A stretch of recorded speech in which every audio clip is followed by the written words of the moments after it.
Hello and welcome into the Take the North podcast, along with Leila Rahimi of Chicago Sports Radio 670 The Score, filling in for Dan Wiederers. This is a late night for all of us. I am Mark Grote, also from Chicago Sports Radio 670 The Score. I get to be part of the Rahimi and Harris show. With me, Mark Grote. We are one big happy show. Leila, this was not a happy night. Somehow, some way, the Bears ended up blowing it. They blew it in the opener out here at Soldier Field. You can see in the background right now, if you are watching this on video, the Bears lose to the Minnesota Vikings 27-24 on opening night. Leila, your first thoughts, and hello. Thank you for being on the Take the North podcast. Yeah, hi. At midnight as we film this, unfortunately, I thought we would be talking about a Bears win. At least that's what I said on the show earlier today. But I got the score right. I just got the wrong team and the wrong result, unfortunately. This is I think this is a case where you have to go back and look at a couple of facts, Mark. I think we knew this wasn't going to be pretty necessarily to start the season, but when you consider how winnable this game was, how the Bears seemingly had all the momentum after the Nashawn Wright pick six, how we hadn't seen one of those to that length and to that extent since Eddie Jackson, when you consider how long he ran. JJ McCarthy and the Vikings were on the ropes, and it was the drive, unfortunately, where they backed themselves up into a 3rd and 30, and then Cairo Santos, stop me when you've heard this before, misses a field goal. He missed the 50-yarder. And I feel like that's when things kind of started to fall apart for this team, and then Vikings gained confidence. And I don't know about you, Mark, but in talking to scouts, one of the things that I heard about a lot from either people who coached him, for people who studied him, was that JJ McCarthy was a leader. And to be able to bounce back in your hometown stadium in your debut after throwing a pick six, kudos to him. But it just leaves me wondering why the Bears seemingly were so good to start the game. Caleb Williams goes 10 of 10 to start, but then unfortunately we see that they just weren't good enough to outlast a Vikings team. I know they had a ton of injuries. We talked about that, how concerned we were. No Jalen Johnson, for example, no TJ Edwards. You know, that was going to be a problem.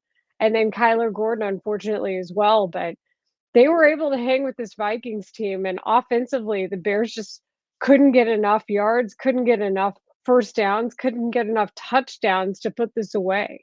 Yeah, I mean, you're right. I mean, everything was going great early in this. And we'll kind of highlight some of the good stuff from Caleb early in the game here in a second. But I'll just kind of pick up where you left off as far as the defense was concerned. Yeah, they didn't have those players, but man, they came out hot. And a lot of us in the press box at that point were thinking, okay, man, this coordinator, Dennis Allen, is making a difference. I mean, the first two drives for the Minnesota Vikings and JJ McCarthy end in sacks. Like, that's all we've been talking about with this defense is, can you get to the quarterback? And they were. Javon Dexter and Tremaine Edmonds were given credit for the sack on that first drive. And then Dio Odangbo, who everybody's like, is this guy is he a double-digit sack guy? Dio Odangbo had a nice night until he started to kind of jump on the penalty bandwagon himself, had a couple of costly penalties, including a roughing penalty, which was cost. I did ask him about that. And Dio kind of, shook his head and said, I don't want to get fined, So I said, well, I'll take the heat on this one. It's so touchy when it comes to roughing. I don't know how hard I want to push back on penalties like that, but the defense just faded. And I think it was Dio Dangbo who said, I asked him, like, what happened? And he said, somewhere along the line, we just lost energy out there. We lost the flair that we had. And I asked him why.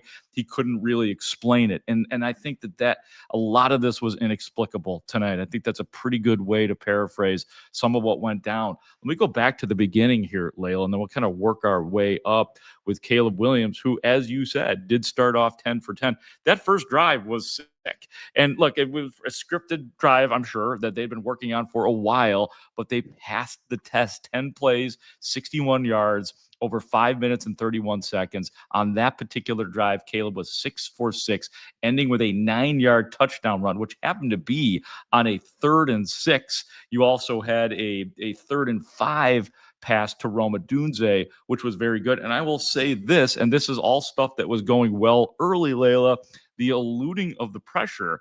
Like, he looked like Aaron Rodgers out there sometimes, where it's like, you're just like, how the hell did you not get him? And Caleb would then burst. It looked like, some of us were talking in the press box too, Leila, that it looked like Caleb had an extra step this year. Like, he looked faster out there. He looked more elusive. So it was all going, spot on. Everything was looking good until it wasn't. How surprised were you relative to that first drive that it went so sideways? Well, I think what we saw was exactly what we wanted to see, especially after what happened last year, where the Bears famously weren't scripting their first 15 to start. You knew that the focus had to be on that. And appropriately, they did the damn thing. They went out there and got the touchdown, and he runs into the end zone and he's standing up and staring everybody down and stood on business. And that's when the feelings were high for me. One of the things we did see, though, was even in that drive, Caleb had to make a lot of secondary decisions. He had to check down. He had to play with a little more pace than I think he would have liked to have played. It felt fast watching it, even compared to what we saw in the preseason, albeit a limited sample size in those 3 games, especially when we only saw him for 2. But when you consider that the pace was different, that what we saw with the shape of the offense was different, they were able to at least get ahead. Buy yourself some time. That's why you defer as well, to try to get that ball back as the Bears won the toss. But for me, I think DeAndre Swift too, just establishing him early, both being able to run and then also use him receiving out of the backfield. Like, I found myself watching that game, Mark, and in the beginning on that drive, I thought to myself, this is the DeAndre Swift drive. Like, we're seeing this guy absolutely come through for this team. Like, he took it personally. Yeah. When everybody asked whether or not the Bears had enough running back firepower to make this thing work. But even then, I feel like you didn't really feel a cohesive rhythm. It wasn't as methodical as what we had seen in those preseason games. Ben Johnson said that was a lifted preseason game plan. They used that in Detroit years ago. But how are you going to adjust? You knew Brian Flores was. We really started to see it once they got the lead, and then also what we saw in the second half. That man started running a lot of 5-man rushes at him.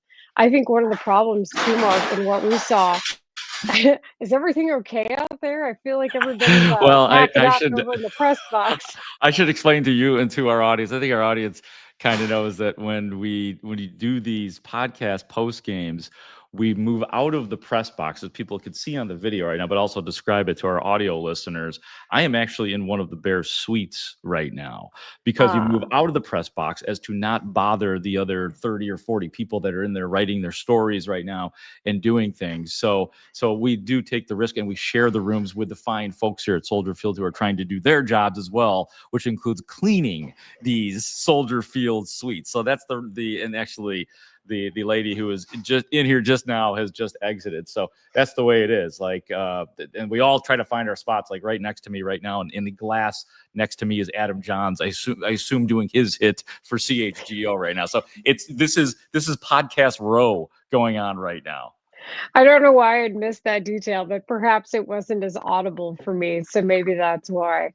But unfortunately, I feel like it was closing time too soon, and things started getting shut down, if you will, kind of like your suite there, too early in the game for the Bears. Everything for me changed, even as silly as it sounds. But after that holding penalty on Darnell Wright, did His you think second? that was a hold? I didn't think Oh, that yeah. was a hold.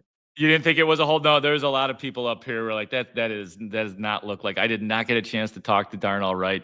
That was a tough call, but he did get hit with two holding penalties. I think the Bears had, I want to say, 5 holding penalties in the first half. 12 penalties in all for 127 yards. Yeah. So, I mean, look, it's opening night and all of that, but that is not, obviously, Captain Obvious here, that is not disciplined football. No, and when we talk so much about hidden yardage, and that's why they got Tory Taylor and spent a draft pick on him, was to help with the hidden yardage in the punting game. And he had one. Tory Taylor, you knew one was going to get blocked, by the way, didn't you? Based on how the Vikings were rushing. I can't believe I'm talking about this. The one coach they retain is Richard Hightower. And look what we're talking about here. We're talking about a missed field goal and a block punt and how that helped. But that said, here we are discussing hidden yardage, and again, it comes forth in penalties. Lots of false starts, as we saw. I assume that's going to happen with how much pre snap motion we were seeing. I saw well designed plays by Ben Johnson, really solid utilization of motion pre snap to at least tell you what the Vikings were doing. But unfortunately, I didn't see enough of how they responded to, for example, how many Vikings in the really latter part of the third quarter and into the fourth, do you notice how they started shooting the gaps and there was no assignment change there blocking wise? Yeah. Isn't that Yeah. isn't that QB to slide the protection? Somebody's got to pick up those gaps. Like, how does that work? When you see somebody shooting a gap, whose responsibility does that become? QB1, and look, back to Caleb, like, great start, but he became inaccurate in Yeah. this game. Like, putting balls in harm's way. I mean, I got to go back and look at the play where, oh my God, where he gets clobbered, he gets hit to the turf, and the play where DJ Moore goes down. They both go Oh, down. It looks devastating. The Vikings are getting their licks in all of a sudden after they took away what was an 11-point lead for the Bears. Scary moment for DJ Moore. Both obviously got up. Now, the DJ Moore thing was weird because he looked like he was. I don't know what they were saying on the TV broadcast. Obviously, we don't have the benefit of that. But he walked off the field, then came back on the field, and then quickly I saw him go with the Bears head trainer Andre Tucker to the tent, like, quickly. But it was just amazing to me that he was trying to come back in again. I will tell you that we were not able to. I saw DJ Moore in the locker room getting dressed, and I was told politely that we have to wait to talk to DJ. That it might not be until tomorrow or Tuesday when we do have a media availability at 4:00. So I do hope he looked okay. That was just an ugly. It was getting ugly. Like, people were getting in position to get hurt late in that game. I did see the TV broadcast, and they were trying to figure out because there were 2 penalties on the play, which one was going to land. It ended up being that roughing the passer call as we saw, but DJ Moore, clean hit by I think what they thought was the direction of the force toward the shoulders, but it was a play where it felt like he was getting high load, even though he wasn't. Both the impact was coming from either side around his upper body, but it just looked painful. Like, it looked terrible. And that's the danger. Anytime you've got receivers who do their work primarily over the middle like that, I always worry about that. And that was just a horrible case in point there. And really, at that point, injury to insult, unfortunately, as the Bears were trying to get something going. We saw what happened afterward as they answer with the touchdown, but we've seen those fourth quarter touchdowns before out of Caleb Williams and the Bears, and unfortunately, I feel like it is what you talked about, Mark. It started to mount. There were a couple of balls after that 10 of 10 start where you feel like, oh, he would have liked to have gotten that one back. There were only, what, 4 targets total to the tight ends. That's not something we wanted to see. 12 personnel is bread and butter for Ben Johnson and really the rest of the NFL. So how are they using that? I know it's going to take time to break habits, but I feel like in this case, we're talking about a team who just wasn't as good as the one on the other side of it. And when you consider that Jordan Addison wasn't playing in this game and that JJ McCarthy was making his NFL debut on the road, it's just the standard. I know that's the problem is you hired a coach whose standard is higher, but we just didn't see that tonight. What was really jarring too is, Layla, and I think we played it on Rahimi Harris and Grote recently, the cut of Dennis Allen essentially saying that the team that wins is the team that adjusts the best, which, is kind of that is the truth. Bears did not. The Bears defense got complacent. They did not adjust. And guess what? Kevin O'Connell did. He adjusted. Like, you're right about JJ McCarthy. He looked bad early on in this game. He looked rattled. He looked like a rookie.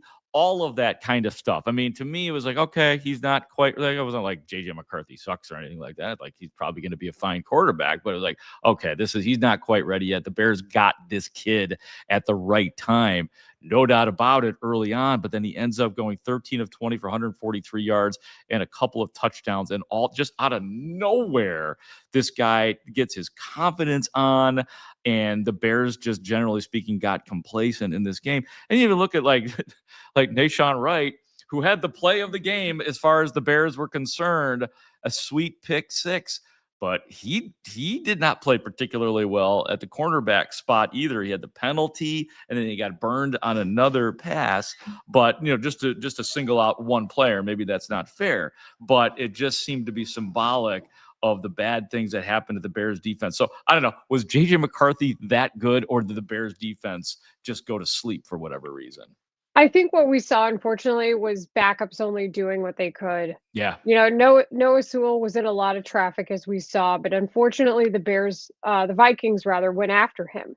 The Vikings were able to make sure that they got mismatches. We saw a lot of that going on as well. They put their best talent in positions to get those mismatches. They tried to get their guys like Hawkinson and Jefferson lined up against linebackers because they knew it would be to their advantage. And then Nashawn Wright goes down, as we saw. That was an issue as well. Here's an already hurt secondary just getting pummeled by injuries. That's the last thing you want to see.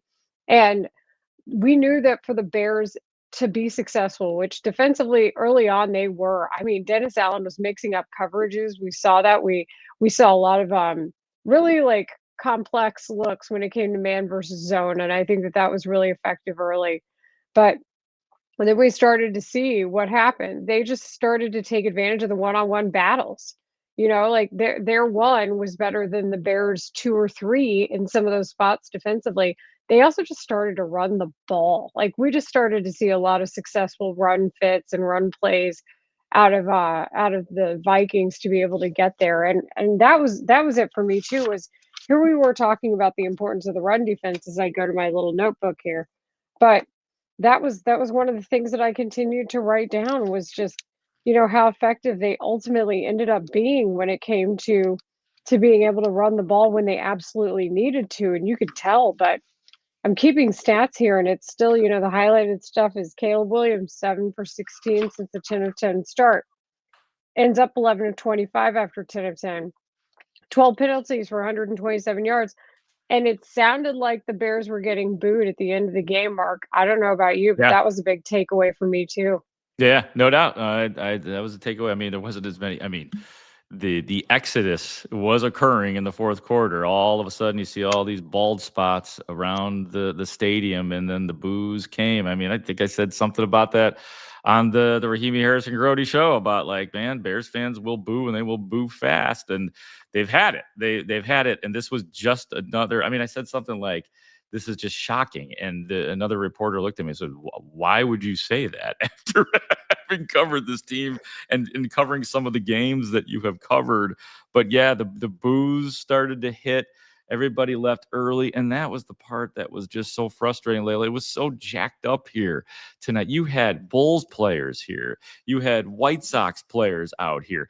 You had the 85 Bears out here. I couldn't even appreciate that. I mean, this, like, Reggie Phillips was in the house tonight of the pick six in the 86 Super Bowl. So, like, there's so much going on. Even, like, I felt bad for those alums because they were still kind of playing cheerleader in the fourth quarter during the timeouts. They would stand in the end zone and they were all excited, but the Bears fans, like, they couldn't even appreciate what was going on out here. And it was pretty fantastic, some of the stuff that they did. I mean, the Bears put on a great show. I mean, it was pretty cool, all the bells and whistles and all the celebrities we saw out here, the sports celebrities and whatnot. I don't even know who all the people were out here. So it was just so dejecting because of how high the pitch got before this game even started.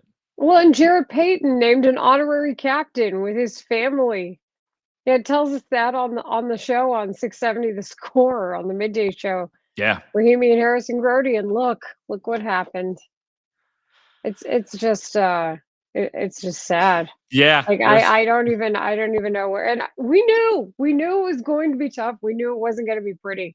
But when you see how winnable games are in the NFL, when you see how close it can get, you want to go ahead and take advantage. Especially after getting the lead.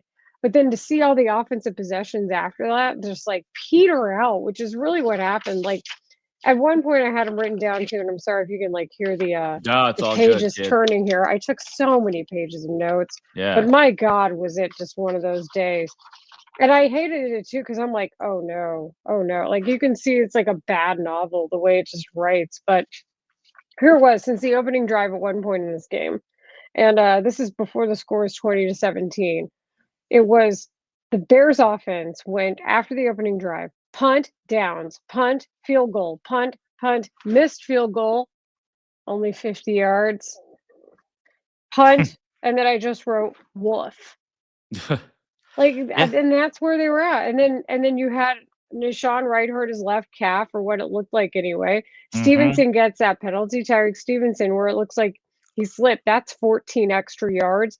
And then JJ has that nice throw on the go right to Aaron Jones. That was the mismatch on Noah Sewell. Next thing you know, the Vikings have taken the lead. And look what happened after that.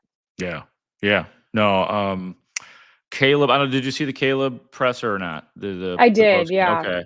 I thought he owned it pretty well. I mean, like, he didn't really push back at the I think the very first question that he was asked is, some balls got away from him. I think that's the way the reporter posed it, and I think that was a Yeah. pretty delicate way of saying that somewhere along the line he was overthrowing a lot and just missing guys after being relatively, again, accurate early on. And look, I mean, I couldn't help but thinking back to 2018 when Mitch Trubisky drives I know, here we go, Layla. This is just for you. I can't I knew you you were gonna bring it up. I knew you were gonna bring no, up 2018. Everybody else did. Everybody talked about that game against the Packers, oh, they division did? Oh, rival. people were Go talking about on. that? Go Okay. on. Okay, yes. Well, what had happened was in 2018, the Bears' first drive with Matt Nagy, second year of Mitch Trubisky, they marched down the field, and all these great things were happening. Roquan Smith's first play from scrimmage is a sack. Khalil Mack is just creating terror for the team, and then it went downhill. And obviously, it was vastly different in terms of the way it went down in Green Bay as to here, but not that different in terms of wow, the Bears look good. They have an offense, and we know their defense is elite. I know you hate 2018, Layla, but I think in this case, it is a fair comp. I just hope that things are way better going forward for this head coach, Ben Johnson, and this quarterback, Caleb Williams, neither of whom I am giving up on by any stretch of the imagination, but it was a bad start to the season for the Chicago Bears. Hey, fun fact, do you know where I was watching that game? Where? Dickas. Were you really? Yeah. Did you have some kick-ass red wine while you were there? No, but I did have the chicken nachos and they were amazing. And I was Ooh, like, I was watching in amazement because I was like, oh my God, they might actually beat the Packers. This is a new day. a new day. Didn't you feel like that tonight then? When you saw that first drive, did you have Yes, because you're pretty yes. rational. Yeah, I mean, are you sure about that? I had that you know what I first thought was I was like, "Oh my god." Like I thought that the Bears had a good defensive coordinator last year in Matt Eberflus. I'll say it. I liked his defensive coordinating. I thought that he adjusted well. I thought he got them to tackle well. Like I'll admit to those things. But I was like, "Oh my god, Dennis Allen is the real deal." I'm like, "He's calling an incredible game. This is an incredible feeling." And, like, to see Caleb Williams run into the end zone and stand up, I'm like, "Yeah, look at him." Mhm. Yeah. Oh, we all need to look at ourselves. Yeah, and look, there are some encouraging things. Like I said, Caleb looked like he was making smart decisions early in the game. He was doing good. He was dealing with the pressure well. I thought he had 6 runs for 58 yards and a touchdown with his feet. So I do think that those are encouraging things, but the accuracy has to get better. The explosive plays have to exist more. And there were some plays. He hit and a couple excuse me, hit a couple of nice plays to DJ Moore in this game. So there were the play to Cole Kmet, which actually was just a great catch by Cole Kmet as it That turned was out. an incredible catch, and I frankly, Mark, think he had a pretty good game, Cole Kmet, because he was asked to have so many blocking assignments, and a lot of his blocking assignments were predicated off emotion, so those weren't easy, and I think he was a willing blocker, and a lot of times he was a difference maker on some of those plays from a blocking standpoint. Yeah, no doubt, man. And he was the usual pro. I think he was the first person to speak at his locker. No great revelations. I mean, unfortunately, this wasn't the time for the conversation, but Colt Colt Kmet has seen a lot, man. He's not that rookie anymore. And I mean, he talked about this last year, and ironically, one of the things that he shared was he's had some nice wins on opening day. Like last year, the Bears did win on opening day last year. Now, a little bit of help from some bad quarterbacking by Will Levis and the Tennessee Titans. There was the 2022, or was it Fluce's first year, the game in the rain against San Francisco. So there have been some nice opening nights and opening days for Cole Kmet, but he's also been around for some disastrous losses. I don't know if I'm ready to call it that because it's just game one, but this is a bad loss. This is a game that you were in well positioned to win against what many people considered to be one of the best teams in the division, subsequently maybe one of the best teams in the NFL. Who knows with this team? But you had a chance to win this game, and you essentially blew it. Here's the thing, is that in order to be competitive in this division, in order to have a prayer of trying to make the playoffs or have a record that is above 500, you had to have that game because we just saw what it's like in the new look NFC with Micah Parsons, and I was listening to a national show before the Bears postgame show came on, and one of the hosts was like, "Well, I didn't expect Green Bay to have that good of a defense." I don't know what you're talking about. As I've mentioned before, they had a top 6 defense in yards per game and scoring per game. Like you had to have known that that was potentially coming. And when you consider that plus me thinking that at least the Lions don't look normally like they did against the Packers, but they did have Micah Parsons. They did just lose Ben Johnson and Aaron Glenn. Then you consider also what the Vikings were able to do today. We just saw 2 key division battles where you got to see 2 really good looks at teams, and you had to have that game. Knowing the Mm-hmm. schedule, knowing how this plays out in the division, that was a game you absolutely had to have. And you've already set yourself behind, unfortunately. And I know I sound like such a hard ass saying all of this, but consider the fact that Ben Johnson was brought in to raise the standard. You drafted Caleb Williams first overall because you wanted a quarterback who was of that caliber. Like, Yeah. these are the questions you have to discuss. Troy Aikman, a lot of times during the game tonight on ESPN, talked about the throws that Caleb Williams probably should have had back, his timing being off, which ones that were just a problem with where his read progression was going and in what order. And that's why he wasn't able to find like DJ Moore open on the sideline, for example. He was looking toward the flat. Yeah. That's how you lose ball games, Mm-hmm. unfortunately. Yep. And I think there's a lot more work to be done than perhaps even the coaches realized. And I don't know about you, Mark, but did you get that impression during the week, or did you get that impression with what you heard after the game? Yeah. There's a lot more work to be done. Yes. Yeah. Yeah. I mean, I guess Grady Jarrett kind of said it that they, and this is after the fact, but like that they learned a lot. That they learned a lot. You got to keep the pressure on. You've got to keep the adrenaline up. And they didn't get really specific about things that they learned, but Grady Jarrett was trying to play the good soldier that you have to take away things and watch the tape and learn from it. But it just sucks when you have the chance to win and you don't. I thought we were used to that. I thought we would be callous veterans right now and be able to handle this better. Yeah, I don't think that is the case. Yeah, I mean, no, it's just so it's very dejecting. I mean, I know Bears fans very well, and I hated it when the moment when they started to get up out of their seats and walk out of the stadium just after seeing the excitement from getting here early to Soldier Field and kind of glancing at the tailgaters and just seeing the excitement, seeing the Bears and Vikings fans out here. It was just so festive, and it just felt like there was new life with the Bears, and there still might be, but this is just a bad game for the Chicago Bears. I think we can leave it right there, Layla, unless there's anything else No, that you, because because we'll be talking about this all week on Rahimi, Harris, and Grote, and we definitely invite you to check us out on 670 The Score from 10 a.m. to 2 p.m. every day, Monday through Friday on Chicago Sports Radio 670 The Score. Yeah, because you know what's going to happen otherwise, right? I'm going to get into why 2018 wasn't the year we thought it was. I'm going to talk about Ryan Poles' contract extension that just happened.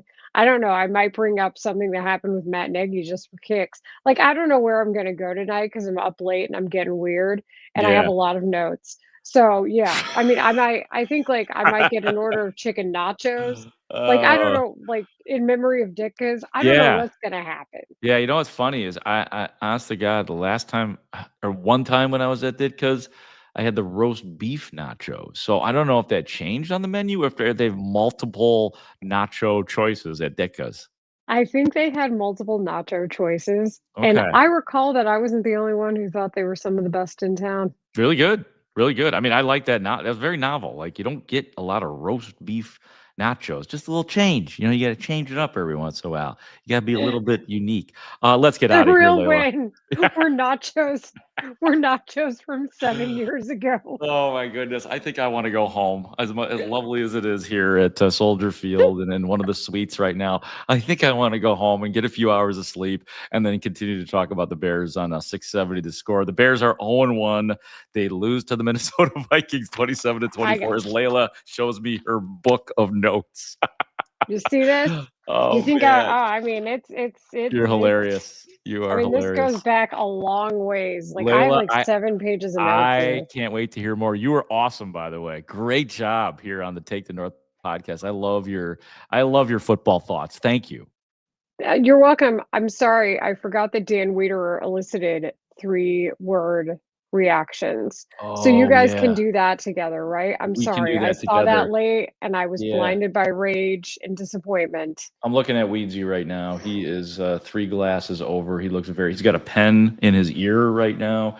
He's sitting next to Sean Hammond of the Chicago Tribune. And yeah, so he's just bearing down. But thank you. Dan appreciates you, Layla. And I think you did such a good job that you have passed the tryout. The next time you do it, when we have like a little lesser news day, we'll just dissect the entire 2018 season, and you can just go off on me for glorifying that season the way I do. I love it. That's me. Uh, and we should send Adam Studzinski home because he was Yeah. here for the Cubs game too, and that was also disappointing. Yes, that was let's not even talk about that right now. Let's get the heck out of here, Layla. For Leila Rahimi of The Score, filling in for our guy Dan Wiederer, for Adam Stinzinski, the executive producer of the Take the North podcast. I am Mark Grote from Soldier Field saying thank you for watching and listening to the Take the North podcast.